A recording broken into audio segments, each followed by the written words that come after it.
Muy buenos días familia, ¿cómo están? Dios les bendiga en esta mañana.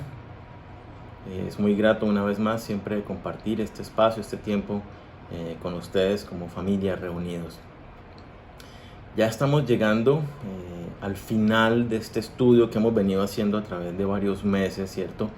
El estudio del Sermón del Monte que está en Mateo, capítulos del 5 al 7, ¿sí? Y en este último capítulo, el 7, sobre todo Jesucristo empieza a hablarnos tal vez de una manera como más cercana y más íntima. Si recordemos hace 15 días hablábamos, o Jesucristo nos enseñaba acerca de que ahí está la puerta ancha y la puerta angosta, el camino angosto y el camino ancho. Y Jesucristo entonces nos animaba y nos decía: esfuércense por entrar por la puerta angosta y por el camino angosto, porque es el que lleva a la vida eterna. Decía, la mayoría de las personas se van por la puerta ancha y el camino ancho, que es el que lleva a la perdición, a la destrucción. Ese camino ancho puede ser el de una vida piadosa, religiosa, el ser muy buena persona, hacer muy buenas obras, pero ese camino es el ancho, que igual lleva a la destrucción.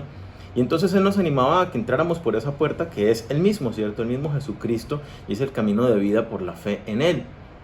Entonces de una manera muy íntima nos dice: pilas, por favor, esto no es un juego, no es cuestión de un mensaje ahí bonito, motivador, está en juego tu vida eterna. Entonces por favor toma una decisión por el camino que te lleva en la dirección que tú quieres. Luego nos advierte, ¿cierto? Y lo veíamos la semana pasada, acerca de los falsos profetas. Dice que van a venir, y que ya están en medio de nosotros, falsos maestros, que en realidad no les importa la eternidad ni el bienestar de las personas, sino simplemente hacen mercadería, como decía el pasaje, con la fe de las personas, ¿sí? Entonces Dios también nos dice: oye, está pilas, está muy atento al mensaje. Tú tienes que cerciorarte de que es realmente lo que dice la palabra. Y nos anima a que tengamos una intimidad con Él y lo conozcamos para no dejarnos engañar. Y en esta mañana vamos a ver un pasaje que yo creo que es si no es la advertencia más importante que hace Jesucristo en toda la Biblia, es una de las más importantes, pero yo creo que es la más importante de todas. Nos advierte de un engaño en el que podemos estar nosotros sin darnos cuenta. Nos habla de unas personas que al final se van a sorprender, y es importantísimo entonces que estemos súper atentos a lo que Dios nos dice esta mañana. Que le digamos cada uno a Dios en este momento: Señor, abre mi mente, abre mi corazón para ver más allá de lo que yo he estado viendo, para ver cómo tú ves mi vida, para ver cómo tú ves mi caminar, y poder entender qué debo hacer con esto que me quieres hablar esta mañana. Entonces vamos directamente a la palabra. Mateo 7, versículo 21 al 23, dice: no todo el que me dice Señor, Señor, entrará en el reino de los cielos, sino el que hace la voluntad de mi Padre que está en los cielos. Muchos me dirán en aquel día: Señor, Señor, ¿no profetizamos en tu nombre, y en tu nombre echamos fuera demonios, y en tu nombre hicimos muchos milagros? Entonces les declararé: nunca os conocí, apartaos de mí, hacedores de maldad. Es un pasaje bien fuerte y muy importante que le pongamos cuidado. Primero recordemos entonces que Jesucristo en el Sermón del Monte está hablando a los de adentro, ¿cierto? A los de la iglesia, a los que hemos depositado nuestra fe en Jesucristo como Señor y Salvador. Entonces este mensaje y estas palabras que habla aquí no es para las personas que nunca creyeron en Él y que al final llegan a decirle: Señor, Señor, ¿cómo así que no entramos al cielo? No. Eso sabemos que también va a suceder, pero este pasaje nos está hablando de aquellos que creían que estaban caminando en su fe cristiana, y al final como que se sorprenden de que no van a estar con Dios, ¿cierto? Para ir mirando esto un poco, recordemos lo que nos enseña Jesucristo en Mateo capítulo 13, que si recuerdan bien es el pasaje, el capítulo donde nos habla acerca de los misterios del reino. Y dentro de los misterios del reino nos habla de uno que es la parábola del grano, del maíz y la cizaña, ¿cierto? Entonces nos dice, del trigo y la cizaña. Entonces nos dice que el reino de los cielos es como un campo donde crecen el trigo, pero junto al trigo, en el mismo campo, crece la cizaña. Y cuando usted mira la cizaña y mira el trigo, a no ser de que usted sea un experto, es muy difícil reconocerla porque son espigas con un grano en la punta. A ojo, son muy idénticas el trigo y la cizaña. Y entonces Jesucristo nos dice, en la esfera de la iglesia, en el tiempo presente, dentro de la iglesia hay el trigo, que son los verdaderos hijos de Dios, los herederos del reino de los cielos, y está la cizaña, que son aquellos hombres que están allí, hacen parte de la esfera de la iglesia, que van a la iglesia, que participan, que pronto sirven, pero su vida no la han rendido a Jesucristo y entonces no son herederos del reino de los cielos.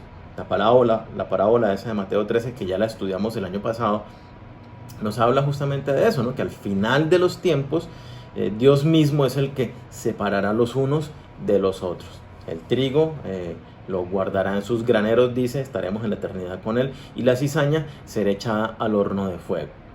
Sí, la condenación eterna. Entonces, esto es importante que lo entendamos porque Jesucristo nos está hablando es en este mismo sentido, es a las personas que hoy en día conformamos la iglesia. En medio de nosotros puede haber trigo y cizaña, porque es lo que dice la palabra de Dios. Entonces, este pasaje nos advierte es a nosotros, a los de adentro, a los de la iglesia que tal vez creen que van a estar en el reino de los cielos y al final de los tiempos se sorprenden, porque es que eso es lo que vemos en el pasaje, ¿no? Ellos llegan al final, al momento ya de listo, hola Señor, voy a entrar a tu reino. Y Jesucristo les dice, oye, no, espera, ¿tú para dónde vas? Y se sorprenden, pero ¿cómo así, Señor, si nosotros esto y lo otro? Ellos estaban plenamente convencidos que iban camino al reino de los cielos. Por eso es tan importante que pongamos mucha atención a este mensaje y lo que Jesucristo nos dice en esta mañana.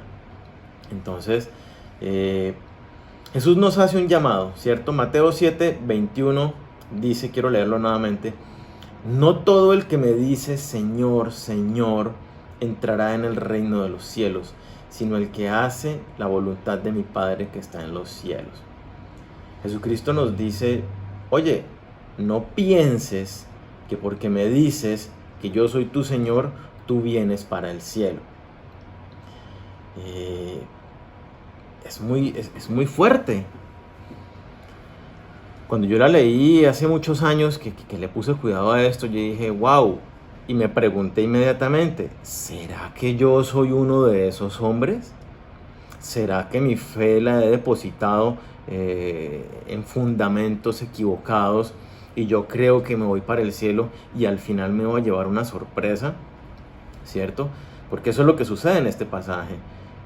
Muchos pensaban que estaban en el camino y terminaron que estaban engañados. Respecto de la salvación se habla muchísimo en la palabra, ¿cierto? Yo quiero citar algunos versículos. Juan 3:16 dice, porque de tal manera amó Dios al mundo que ha dado la vida de su Hijo unigénito para que todo aquel que en él cree no se pierda, mas tenga vida eterna. Este pasaje es uno de los más usados en el mundo para compartir el mensaje de la salvación a las personas. Y nos dice que Dios nos ama tanto que dio la vida de su Hijo para que todo aquel que cree en Jesucristo no se pierda, ¿cierto?, la condenación al infierno, sino que tenga la vida eterna y que disfrute una eternidad con Dios. Habla muy claro, creer en Jesucristo.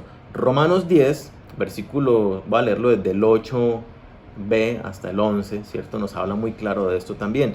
Dice, esta es la palabra de fe que predicamos, que si confesares con tu boca que Jesús es el Señor y creyeres en tu corazón que Dios le levantó de los muertos, serás salvo. Porque con el corazón se cree para justicia, pero con la boca se confiesa para salvación. Pues la Escritura dice, todo aquel que en él creyere no será avergonzado. Entonces, mira lo que nos dice este pasaje. Si yo creo de verdad en mi corazón que Jesucristo es el Señor, que Dios le levantó de los muertos, que murió en la cruz, pero resucitó y está sentado a la diestra de Dios Padre y vuelve por nosotros, dice que si yo creo y lo confieso y lo declaro que Él es mi Señor, entonces yo soy salvo. ¿Sí? Una vez más habla del creer y habla de una confesión, de una declaración de fe de Señor, que es la misma que nos está diciendo Jesucristo en el pasaje que estamos estudiando. Muchos me van a decir, Señor, Señor, con gran sorpresa porque hicieron conforme lo que dice este pasaje. Y la Biblia habla muchos pasajes más acerca de la salvación. El que cree en mí, aunque esté muerto, vivirá, ¿cierto? Dice, creer en el Señor Jesucristo y tú y tu casa serán salvos. Y bueno, hay muchos otros más que nos hablan al respecto de la salvación. Es el tema central de la Biblia. ¿Qué es lo que pasa y cuál es el problema? Que vamos a ver las causas del autoengaño. Pero el problema yo pienso que radica en que simplificamos el mensaje de salvación. Muchas personas simplemente toman un versículo por acá, otro versículo por acá, los sacan y no los entienden dentro del contexto integral de toda la palabra de Dios. Y entonces se quedan con cosas muy sencillas como, yo ya hice la declaración de fe con mis labios y ya me voy para el cielo. Y sigo como si nada. Pero, ¿qué pasó? Yo ya cumplí, ya lo declaré. O sencillamente dicen, no, yo creo que Dios que Jesucristo es Dios y que Dios Todopoderoso dio su vida por mí. Y se quedan ahí y dicen, ya listo, cumplí, check. Pero una vez más, esas personas, Jesucristo nos dice, se van a llevar una terrible sorpresa al final de los tiempos, porque les diré, apartados de mí, hacedores de maldad. Entonces miremos las causas del autoengaño. Yo en serio, en realidad, yo confío y espero que este mensaje no aplique a ninguno de ustedes que están escuchando este mensaje. Sí, en realidad anhelo en mi corazón que todos ustedes la tengan clara, que sus bases sean firmes y que su vida sea conforme lo que hemos visto, ¿cierto? Lo que hemos visto en el Sermón del Monte, estén viviendo esa vida, caminando el camino angosto, estrecho, Señor, que no es fácil de caminar, pero ese es mi anhelo. Pero también le ruego a Dios que en esta mañana, si tú eres uno de estos creyentes, que está autoengañados, yo le ruego a Dios que te abra tu mente, que abra tu corazón y te permita ver eso que no has visto hasta este momento. ¿Sí? Estos creyentes, estos cristianos, tienen su cristianismo fundamentado en unas falsas creencias. Veamos. Vamos a leer Mateo 7:21 una vez más. Dice, no todo el que me dice Señor, Señor, entrará en el reino de los cielos. Estos hombres basan su creencia de salvación en su confesión de fe, sí, en su declaración. Mire que Jesucristo lo dice, no todo el que me dice Señor, Señor. Estas personas están confiadas en que porque han declarado a Jesucristo su Señor, se irán al cielo. Y tenemos que entender algo, la palabra Señor viene del griego kurios. Y esta palabra Señor, kurios, se traduce como dueño, gobernador, soberano, rey. Habla específicamente de una posesión, de un gobierno, de el ser dueño, ¿cierto? Si yo digo que Jesucristo es mi Señor, entonces Él es mi dueño.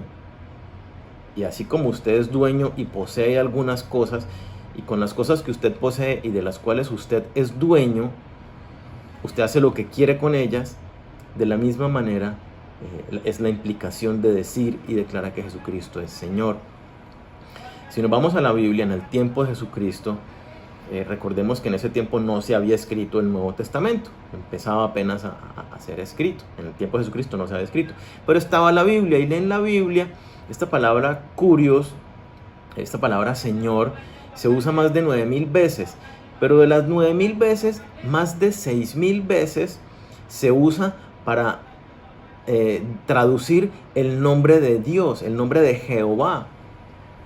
Entonces esto es muy importante porque esta palabra Señor no solo implica un dueño, rey, gobernador, propietario, sino implica aún, cuando yo le digo a Jesucristo, tú eres mi Señor, estoy diciéndole, tú eres, reconozco que tú eres el Dios Todopoderoso y que yo soy tuyo, que tú eres mi dueño, que tú eres mi rey y yo me rindo ante ti. ¿Sí? ¿Qué pasa entonces con muchos creyentes y el caso de estos que menciona el pasaje? Están confiados en su declaración verbal e intelectual de que Jesucristo es el Señor, de que Jesucristo es su Señor. Pero recordemos que Santiago 2, veámoslo, Santiago 2, versículo 19 dice, tú crees que Dios es uno, bien haces, también los demonios creen y tiemblan. Entonces, mire que los demonios mismos creen, no solo creen, saben a ciencia cierta que Jesucristo es Rey de Reyes y Señor de Señores. Y lo declaran y lo confiesan con su boca. No sé si ustedes recuerdan en los pasajes de los evangelios que vemos en varios momentos donde algunos demonios, inclusive a Pablo no le dicen esto, a Jesucristo, le dicen, ¿qué tienes con nosotros, Señor? Sabemos que tú eres el Hijo del Dios Altísimo. Y le recriminaban y lo declaraban y lo confesaban. Pero nosotros sabemos que los demonios no van para el reino de los cielos. La palabra nos enseña con claridad que para ellos está reservado el infierno. Entonces, la primer causa de autoengaño es confiarse en esa declaración verbal de decirle a Él que es nuestro Señor, inclusive tenerla como una clara convicción mental, intelectual. Yo sé que Jesucristo es Señor y tú lo puedes saber y tú declaras, Jesucristo es mi Señor, es el Señor y es mi Señor. Ya vamos a ver más adelante cuál es el error en esta declaración sola, ¿cierto? Pero por lo pronto quiero que nos centremos en cuáles son las bases en las cuales se confían para pensar que sí tienen la salvación. Y la primera es en su confesión y creencia intelectual de que Jesucristo es su Señor. ¿Sí? El segundo aspecto, en el mismo versículo nos lo dice, Señor, Señor. Y luego en el siguiente versículo, en el 22, dice, muchos me dirán, Señor, Señor. El hecho de que se repita 2 veces la palabra Señor no es casualidad. Recordamos que en la Biblia, cuando una expresión o una palabra se repite, ¿cierto? Como cuando Jesucristo dice, de cierto os digo, está haciendo un énfasis, está llamando la atención a algo muy importante. En este caso, en el sentido que se habla, Señor, Señor, está hablando de una fervorosidad, de una emoción, de una pasión emocional que sienten estas personas hacia Dios. Entonces, cuando estas personas dicen Señor, Señor, Jesucristo nos está diciendo que estas personas sienten que son cercanas a Dios, tienen una vida piadosa y fervorosa hacia Dios en sus conductas, digámoslo, religiosas, y por eso no es solamente una creencia intelectual y de una declaración de Jesucristo es mi Señor, sino hay una emoción en Dios, en buscar a Dios, en tener actitudes religiosas de piedad, ¿cierto? Y creen y sienten que son cercanos a Dios. Y eso nos lo demuestra Jesucristo con estas palabras que utiliza en el pasaje. Me van a decir, Señor, Señor, como tú eres mi cercano, tú eres lo que para mi vida ha sido lo máximo.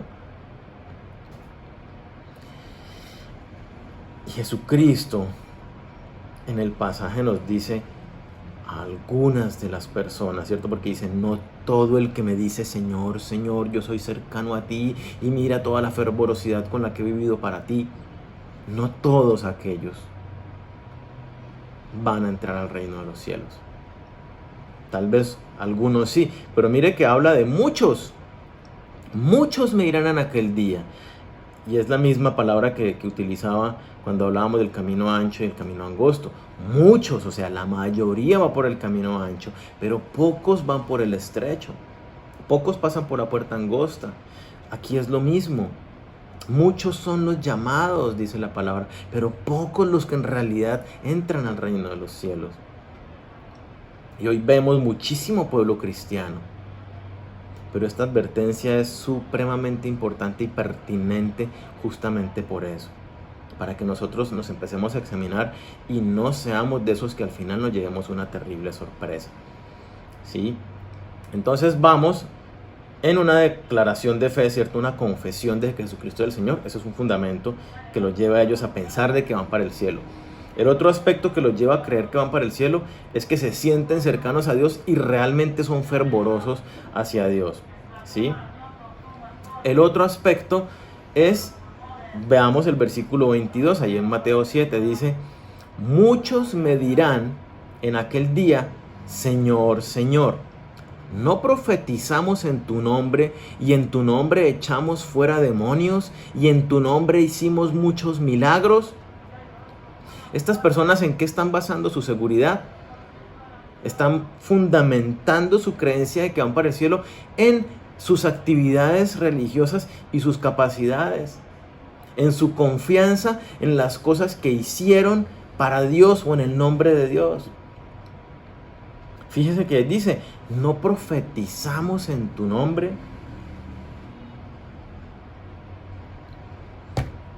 Profetizar. Este profetizar tenemos que entenderlo primero en el sentido bíblico, ¿cierto? Profetizar es dar un mensaje de parte de Dios a los hombres. Por ejemplo, lo que yo estoy haciendo esta mañana exactamente es profetizar.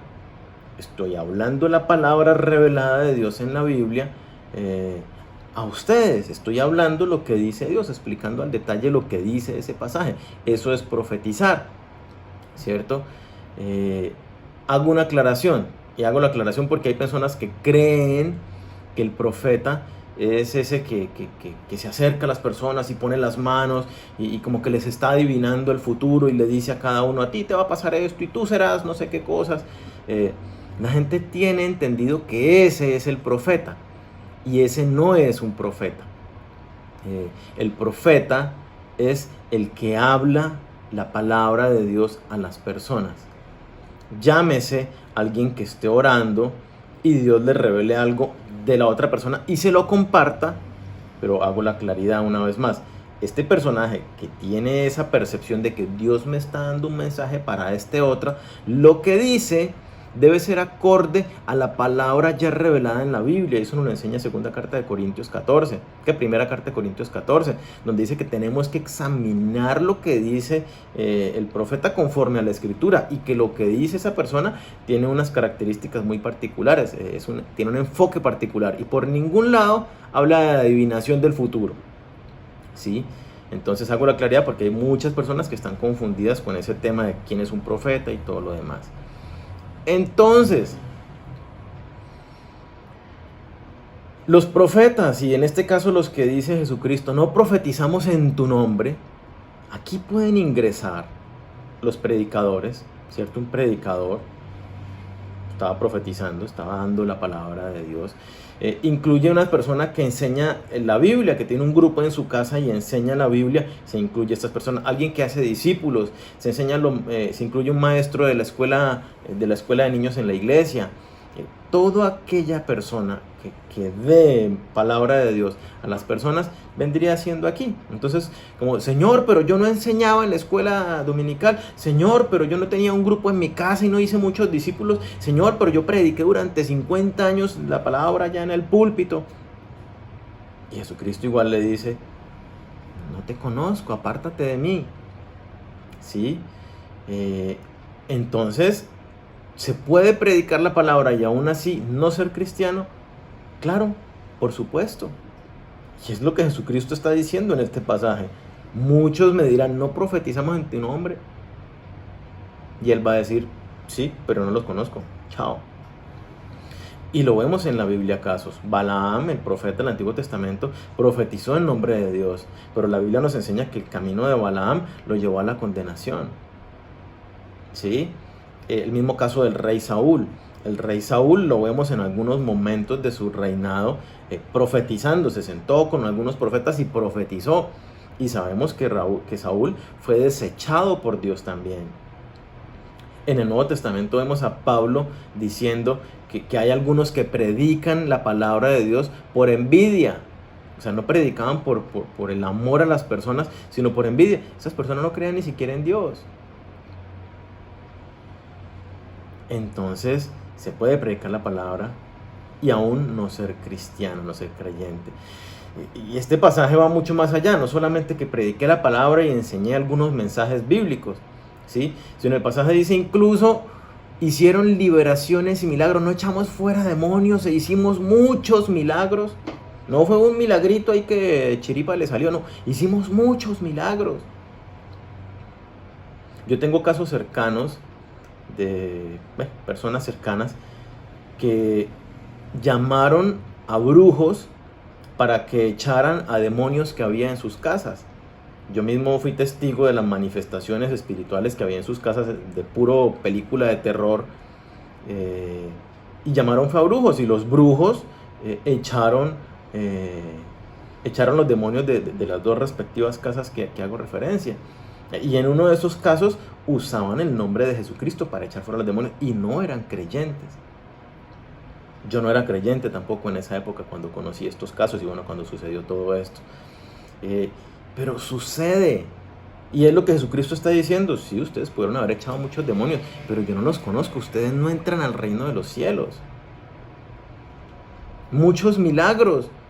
De la misma manera en la Biblia vemos milagros. Vemos a una burra hablando. Eso es un tremendo milagro. ¿Sí? Vemos, por ejemplo, en el Éxodo a los magos de Faraón, que cuando Moisés tira la vara al suelo por el poder de Dios, la vara se convierte en serpiente. Dice que los magos de Faraón también tiraron sus varas al suelo y se convirtieron también en serpientes. Que Dios demostró su poder porque la serpiente de Moisés se comió las otras serpientes. Los magos también convirtieron el agua en sangre. Entonces, mire que ellos también hacían milagros. Y la palabra nos advierte que en los últimos días vendrá gente que hará señales y prodigios y confundirán aún a los de la fe, a los creyentes, y harán que se vayan en pos de falsos maestros y falsas doctrinas. Entonces, lo que nos está advirtiendo este pasaje es: tenga cuidado.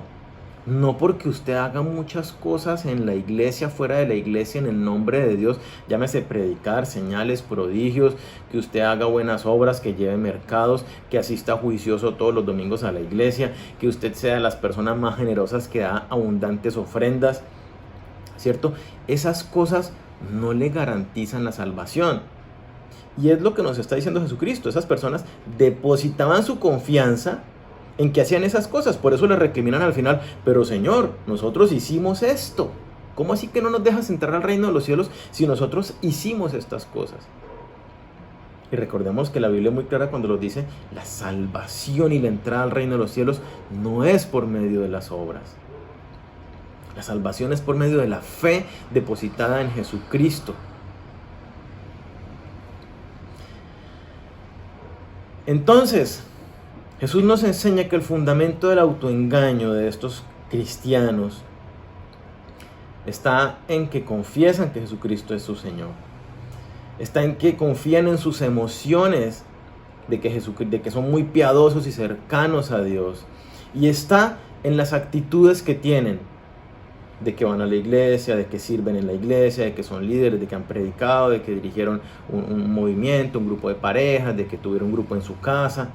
Se confían en lo que hacen para Dios, ¿cierto? Entonces, ¿cuál fue el error de estos hombres? Porque muchas de estas actitudes que vemos, es más, no muchas de esas actitudes, nosotros debemos creer que Jesucristo es el Señor y debemos creerlo en nuestro corazón y confesarlo en nuestras vidas, ¿cierto? No necesariamente verbalmente, pero que sea una convicción en nuestro corazón, que Jesucristo es el Señor. Debemos tener una cercanía con Jesucristo y sentirnos cercanos a Él y ser piadosos y fervorosos por Él. Y debemos tener una vida acorde con todo eso, ¿cierto? Que se vea un fruto y unos comportamientos actuar, consecuentemente servir a Dios y predicar la palabra y todo eso, debemos hacerlo. Entonces, ¿cuál es el error? Es error y es solución al mismo tiempo. Veamos Mateo 7, versículo 21 una vez más. No todo el que me dice Señor, Señor, entrará en el reino de los cielos, sino el que hace la voluntad de mi Padre que está en los cielos. Entonces, ¿cuál es el error? Que el error es que no es solamente confesarlo, sino serlo. Que Jesús sea en realidad mi Señor, mi dueño y mi amo. En otras palabras, lo que Jesucristo dice es, si tú no estás dispuesto a hacer lo que yo digo y ser quien yo digo, entonces, ¿por qué me llamas Señor? ¿Sí? Recordemos lo que enseñamos hace un rato. ¿Qué significa Señor? Significa que Él es mi dueño, mi amo, mi rey. Si yo lo declaro a Él como mi Señor, entonces la consecuencia evidente es que yo le obedezco en todo. ¿Por qué? Porque Él es mi dueño. Ahí está el asunto. No todo el que me dice Señor entra al reino de los cielos, sino el que hace la voluntad de mi Padre, el que obedece. Y es que es consecuente, si nosotros entendemos la palabra Señor y yo declaro a Jesucristo mi Señor, no hay otra opción. Sí o sí le obedezco. Si Dios no puede hacer lo que Él quiera con tu vida y no puede hacer a través de tu vida lo que Él quiere, entonces no tiene ningún sentido que tú digas que Él es tu Señor, porque en realidad no lo es.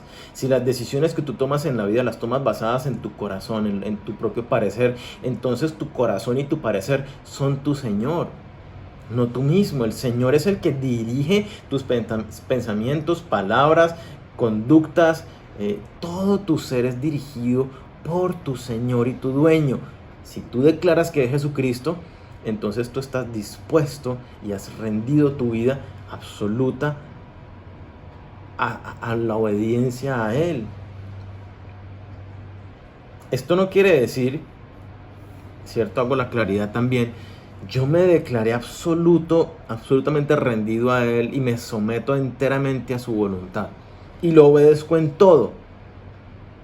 Esto no quiere decir que sea perfecto en todo, porque la Biblia también nos enseña claramente de los verdaderos creyentes que sucede algo en nuestro interior, y es que se da una lucha entre mi carne, y esto es algo entonces clave para que tú entiendas si realmente has depositado tu fe en Jesucristo.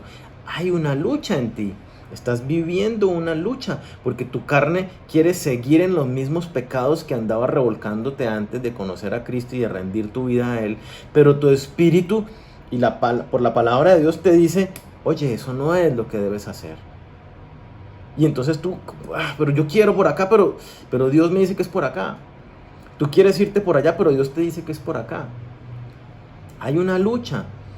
¿Qué pasa y cuál es la consecuencia? Que cuando tú estás realmente rendido, cuando tu declaración es genuina, tú vas por el camino de Dios. A veces desobedeces. Y por eso la palabra nos habla acerca del perdón de los pecados. Que si confesamos nuestros pecados, Dios es fiel y justo para perdonarnos y limpiarnos de toda maldad.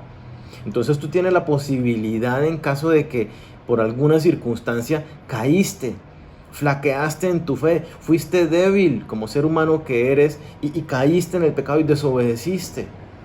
Bueno, Dios te dice, tú acércate con confianza, porque yo te amo. Y mi obra fue perfecta en la cruz por ti. Pide perdón y vuelve a caminar derechito. Enmenda lo que hiciste. Deja de caminar por esa mala dirección y enmienda tus caminos. ¿Cierto? Entonces, cuando hablamos de que Jesucristo es mi Señor, es que yo me rindo a Él en obediencia absoluta. Y como consecuencia de esa obediencia absoluta, empiezo a caminar en obediencia. Y si caigo, pues me levanto y vuelvo y sigo buscando obedecerlo. Pero hay esa lucha.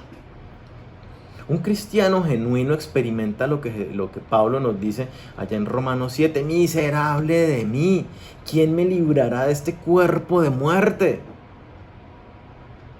Porque hay una lucha. Mire que al final, ya cuando Pablo llega al último momento, ¿cierto? En su última carta, en el último capítulo de la última carta que Pablo escribe, él dice, he peleado la buena batalla, ¿cierto? ¿Por qué? Porque fue una lucha toda su vida cristiana. Yo tengo 20 años de vida cristiana y los 20 años han sido una vida de lucha. Muchas batallas ya ganadas, áreas que ya no me llaman la atención, que en un momento fueron para mí una terrible batalla. Hoy ya no, pero sigo luchando en lo cotidiano con otras cosas, con otras actitudes, con pensamientos, con circunstancias que vienen a mi vida. Y así como Pablo lo dice, hubo una lucha hasta el final. Pero el verdadero creyente enfrenta esa lucha en la intimidad con Dios, cercano a Él. Entonces, para que entendamos cuál es el error de estas personas, en que la declaración que Jesús sea el Señor de ellos es solo intelectual y emocional, pero no es real en sus conductas. Nosotros debemos mostrar con nuestras vidas lo que estamos declarando con nuestros labios. Y la solución está ahí mismo, ¿cierto? ¿Cómo lo sé? Por la obediencia. No es el que me lo declara, sino el que obedece. Y entendemos con claridad ya la palabra Señor. Y yo digo que Jesucristo es mi Señor, entonces Él es mi dueño y yo no puedo hacer con mi vida lo que yo quiera. Es lo que yo digo a las personas y a veces uso este ejemplo. Por ejemplo, aquí tengo un reloj, este es mi reloj. ¿Ustedes podrían hacer con mi reloj lo que ustedes quieran? No, ¿por qué? Porque no es de ustedes, es mío. Yo sí puedo hacer con él lo que yo quiera. ¿Por qué? Porque sí es mío. Ahora bien, cuando yo hago una declaración de que Jesucristo es mi Señor, estoy diciendo que Él es mi dueño. Entonces las implicaciones son muy sencillas. Yo ya no soy mi dueño y yo ya no puedo hacer lo que a mí me da la gana, sino que hago lo que mi dueño ahora me dice. ¿Sí? ¿Estás dispuesto entonces a dejar que Jesucristo dirija tu vida? Que te lleve a lugares que de pronto tú no te imaginas, a hacer cosas que de pronto tú no hubieras planeado. Si no lo haces, si no estás dispuesto a eso, a dejar que Dios dirija tu vida, entonces tú ya sabes qué camino estás caminando, estás por el camino ancho. Y aunque declares que Jesucristo es tu Señor y lo cantes y levantes tus manos, al final Jesucristo te va a decir, yo nunca fui tu Señor. En realidad, tú siempre fuiste tu propio Señor y tu dueño. Entonces lo siento porque esto no funciona de esta manera. Yo quiero aclararlo para que esto no se preste a malos entendidos. Alguno puede estar interpretando erróneamente que esto que estoy diciendo es que la salvación es por las obras, por el obedecer a Jesucristo. Pero no, la salvación claramente lo enseña la Biblia, que es por medio de la fe. Efesios 2, 8 y 9 lo dice claritico y muchos otros pasajes. El asunto es que no entendemos la fe, ¿sí? Y ahí nos confundimos. La fe que salva, como lo dice Santiago, es una fe viva, es decir, una fe activa que se deja ver a través de las conductas de la persona. Si es una fe solo intelectual, una fe solamente de declaración verbal, dice Santiago que es una fe muerta. Y una fe muerta no me sirve para absolutamente a nada. Entonces, cuando la Biblia nos habla de fe, ¿cierto? Y los mismos pasajes que veíamos, el que cree en Jesucristo será salvo, todos esos pasajes, ese creer, esa fe en la Biblia siempre tiene la implicación de la acción. Es que no son separadas el que yo creo y no actúo. Si yo creo, definitivamente sí o sí, actúo conforme a lo que creo. Si yo digo que Jesucristo es mi Señor y creo en eso, que eso es lo que me salva, ¿cierto? Si Jesucristo es mi Señor, entonces seré salvo. La Biblia me dice, esa creencia te lleva a ti a actuar, a comportarte en obediencia absoluta, porque Él es tu Señor ahora. Es lo que tú crees y es lo que tú designaste ahora para tu vida con la decisión que tomaste de fe. Es una salvación por fe, ¿sí? No es por obras. Como que yo diga, por ejemplo, el banano es la mejor fruta que hay. Es delicioso, es supremamente nutritivo. Todas las personas deberíamos comer banano todos los días. Pero resulta que yo no como banano nunca. ¿Sí? Ahora bien, la declaración que yo hice puede ser muy cierta y comprobable con estudios científicos y qué sé yo. Pero no es real para mí, no es cierta en mi vida. Aunque yo la declaro, no es real en mí. Eso pasa con los que dicen que Jesucristo es su Señor y cantan y levantan manos: Jesucristo es mi Señor, y tienen actitudes piadosas. Pero si realmente Jesucristo no es su dueño y no puede hacer con tu vida lo que Él quiera, entonces Él no es tu Señor. Y eso es lo delicado del asunto. El señorío de Jesucristo es una declaración de confianza absoluta en Él para que Él gobierne mi vida, para que Él regule mis pensamientos, mis palabras, mis actitudes, mis reacciones, todo mi ser. Puede ser difícil a veces, pero Dios nos da su Espíritu Santo para que lo hagamos, su poder. Pero solamente recibimos su poder cuando realmente nos rendimos a Él y Él es nuestro dueño. Mientras yo esté viviendo la experiencia engañado como estos hombres que menciona Jesucristo, yo no tengo el poder del Espíritu Santo y por eso no lo logro. Pero cuando yo rindo mi vida real y genuinamente al Señor: Señor, haz conmigo lo que quieras, sin reservas y condiciones me rindo ante ti. Tú eres mi dueño y Señor, hoy lo entiendo y lo reconozco. Cuando va más allá de una declaración verbal y te esfuerzas por hacerlo en tu vida, porque realmente te rendiste a Él, entonces el Espíritu Santo viene a tu vida y te da la fortaleza para que lo hagas.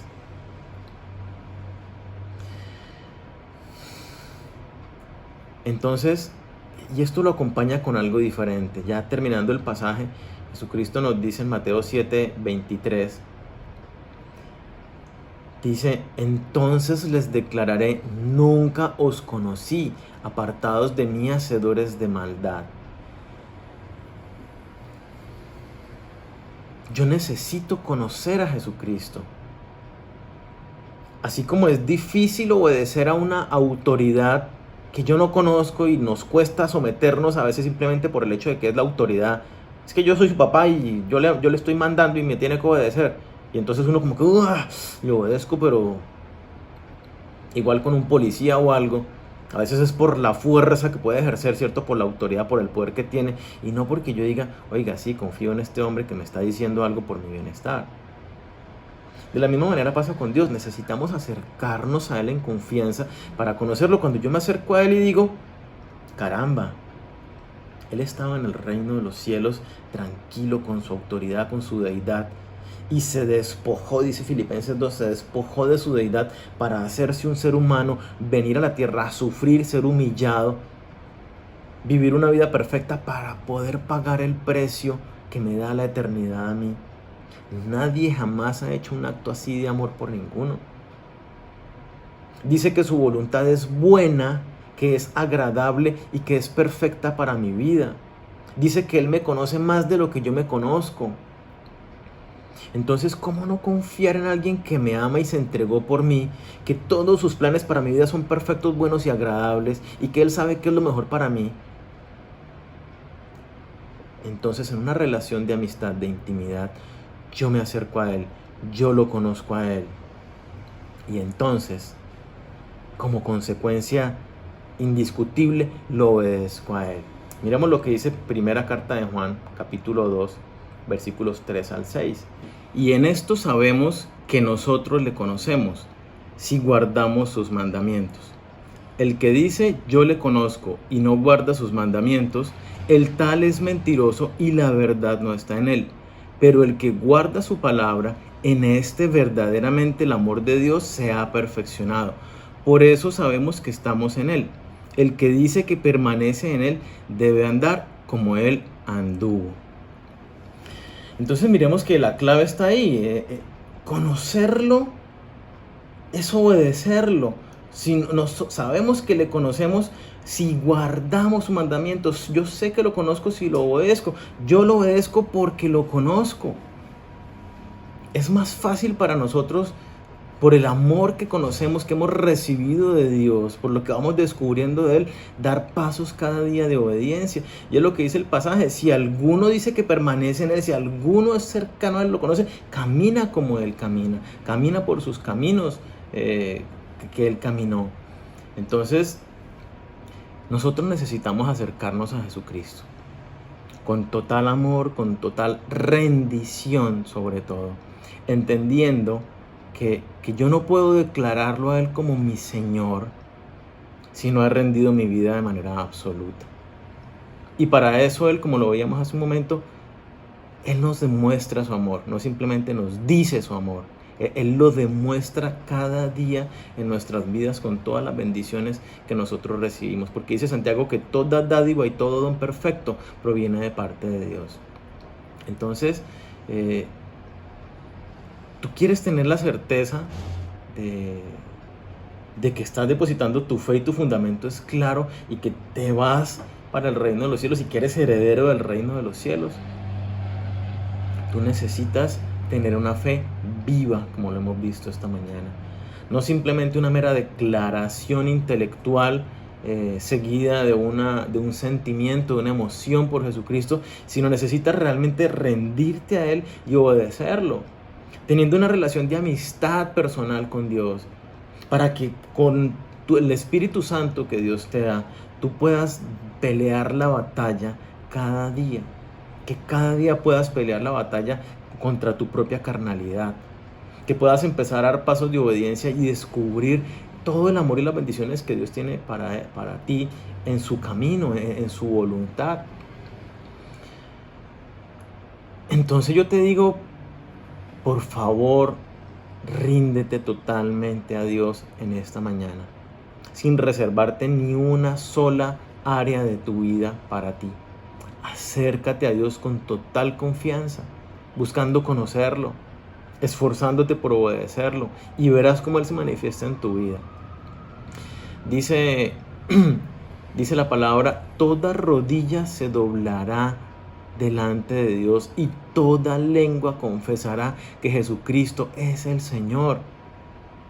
Jesucristo es el Señor de tu vida, como lo veíamos, ¿no? De manera en obediencia absoluta y en medio de la lucha. Que no te agarre demasiado tarde en declararlo a Él como tu Señor, porque toda rodilla, allá al final de los tiempos, todas las personas que han existido sobre la faz de la tierra en todas las épocas, todos van a doblar su rodilla y declarar y confesar que Jesucristo es el Señor.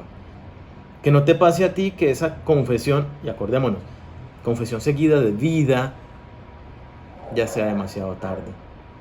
Entonces, ríndete a Él ahora que estás a tiempo, que lo puedas conocer y que puedas disfrutar su voluntad, porque dice que es buena, es agradable y es perfecta. Que el Señor guarde tus pensamientos, tus actitudes, tus palabras, que regule conforme a tu palabra. Que tú no te rijas más por tu propio parecer, sino que realmente te dispongas a caminar en la vida que Dios ha preparado para ti.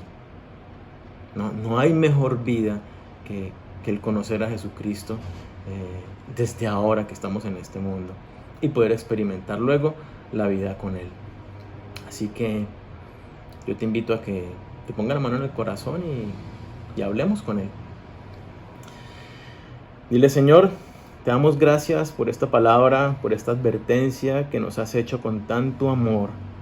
Porque si tú entregaste tu vida por nosotros, para salvarnos, tú no quieres que nos perdamos simplemente por dureza de nuestros corazones, por haber malentendido tu palabra, por habernos quedado con simplemente ya hice la declaración o siento esto, o por confiarnos en las actividades que hacemos. Gracias, Señor, porque tu amor es increíble, es inagotable. Y tú nos dices en esta mañana que lo diste todo por amor a nosotros y que quieres que estemos contigo. Si tú has venido caminando bien, si esta mañana Dios te hablaba que has estado caminando como corresponde, que has sido obediente, que has estado luchando, dile: Señor, gracias, gracias porque me has dado tu Espíritu Santo, gracias porque tú me has fortalecido en medio de las luchas y las dificultades. Hoy te pido, Señor, y quiero reanudar mi entrega hacia ti, decirte que tú eres mi Señor, tú eres mi dueño. Tú sabes que hay áreas en las que sigo fallando, en las que soy débil. Dile: por favor, fortalécete en mí. Que tu Espíritu Santo se avive en mi vida para que yo pueda ganar esas batallas y seguir creciendo en el camino que tú has preparado para mi vida. Gracias, papá, porque sé que soy un hijo tuyo, porque estoy experimentando realmente una vida nueva de obediencia a ti, total y absoluta, papá. Ayúdame a dar esos pasos en aquellas áreas donde me ha costado más trabajo. Pero si tú, de una manera diferente, el Señor hablaba a tu corazón y te decía, y te hacía ver y entender que tu experiencia cristiana hasta este momento ha sido más de actividades, más de declaración intelectual, pero que aún te estás reservando tu vida, que aún estás reservándote el hacer las cosas conforme lo que a ti te parece. Dile a Dios en esta mañana: Señor, ya no más. Porque Dios te está llamando y te dice: yo di mi vida por ti y quiero que tú estés conmigo. Quiero que cuando nos encontremos al final del camino yo pueda decirte: bien, buen siervo y fiel, pasa al gozo del Señor. Si tú quieres tener ese encuentro con el Señor y no llevarte ninguna sorpresa, ponle la mano en el corazón y dile a Dios: Señor, hoy yo rindo mi vida a ti. Si tal vez tú nunca te habías entregado a Dios, pero has escuchado esta palabra, date la oportunidad de experimentar a Jesucristo y conocerlo a Él y saber que sus caminos son los perfectos, los buenos y agradables para ti. Que Él te conoce más de lo que tú te conoces y quiere darte lo mejor. Dile: Señor, yo no quiero hoy seguir más viviendo mi vida de esta manera, lejos de ti, siguiendo mi propio camino. Dile: hoy me arrepiento de todos los pecados que he cometido hasta el día de hoy. Me arrepiento de seguir mi vida conforme a mi propio caminar, conforme a mi propio criterio, llevado por lo que dicta mi corazón y mi mente. Hoy me arrepiento de ello. Te rindo mi vida y te acepto y te reconozco como mi Señor, mi dueño, mi Salvador. Toma el control de mi vida, absoluto. No quiero reservarte nada. Si hasta este momento tú venías reservándole algo, dile: Señor, yo te entrego esto. Sé que me va a costar, pero voy a lucharlo. Así como Pablo dijo al final de sus días: he peleado la buena batalla. Que nosotros podamos seguir peleando esta buena batalla de la fe, Señor. He ganado la guerra, he peleado. Que nosotros sigamos tomados de tu mano. Así que dile: Señor, hoy, gracias porque tú me haces tu hijo, porque me haces tu siervo, porque tú te conviertes hoy en mi Señor y mi dueño absoluto. Lléname con tu Espíritu Santo para vivir la vida como tú quieres, Señor, para poder obedecerte en todas las áreas que tú quieres que yo te obedezca. Hazme sensible para ir a donde tú quieres que yo vaya, hablar lo que tú quieres que yo hable, Señor. Soy tuyo y tú pagaste un alto precio por mi vida. Gracias porque todo lo que nos das son bendiciones y el amor. Gracias, papá, por la vida de estos mis hermanos que estamos acá reunidos esta mañana. Porque hoy hemos hecho una entrega una vez más genuina a ti, rindiendo nuestros corazones. Yo te pido, Señor, que tú nos ayudes a la lucha de cada día por medio de tu Espíritu Santo, a caminar derecho como corresponde, llenos de tu poder, de tu fuerza, para hacer todas las cosas que tú quieres que nosotros hagamos. Que el mundo crea en ti por vernos a nosotros, porque vean una conducta realmente como tú, Señor. Que nos vean a nosotros y te vean a ti. Y que otras personas quieran acercarte a ti también por ese mismo amor que se derrama a través de nosotros. Yo te pido por la vida de estos mis hermanos, te pido que tú los guardes, que tú los bendigas, que seas propicio a la necesidad y los anhelos del corazón de cada uno de ellos, Señor. Sé tú trayendo tu bendición a todos. En el nombre de Cristo Jesús. Amén. Bueno, familia, Sería chévere si hacemos el ejercicio que hemos hecho en otras semanas, que con los que estás allí reunido al final de la reunión, conversa y comparte un poco de lo que Dios habló a tu corazón en esta mañana. Y pueden hablar de las formas como van a esforzarse y se pueden ayudar mutuamente para obedecer. ¿Sí? Que Dios les bendiga en esta semana. Fuerte abrazo. Chao.